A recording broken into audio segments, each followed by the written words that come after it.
दुचाकीवरून अक्षय परमेश्वर पुल्लूर, वय 37, राहणार चिंचोळी MIDC हे पत्नी शकुंतला, मुलगा स्वराज आणि मुलाचा मित्र निखिल, वय 8 यांना घेऊन चौबल सीट सोलापूरच्या दिशेने येत असताना दुचाकीचे टायर फुटल्याने दुचाकी दुभाजकाला धडकली. यात 5 वर्षांचा स्वराज अक्षय पुल्लूर याचे डोके दुभाजकावर आदळले. यातच रक्तबंबाळ झाल्याने आई वडिलांसमोरच त्याचा मृत्यू झाला, तर निखिल आणि अक्षय हे जखमी झाले आहेत. ही घटना 3 एप्रिल 2026 रोजी सकाळी 10:30च्या सुमारास शिवाजीनगर येथे घडली.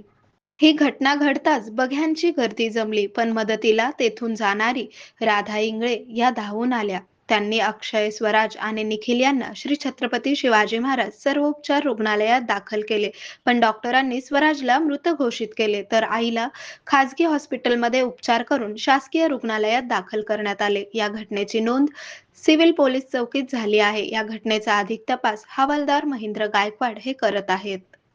म्हणजे केवळ औषध नाही, तर निसर्गाच्या योग्य उपचारांनी मिळणारी खरी आरामदायक अनुभूती. सोलापूरमध्ये निसर्गोपचाराचं विश्वासाचं नाव लिमये निसर्गोपचार केंद्र.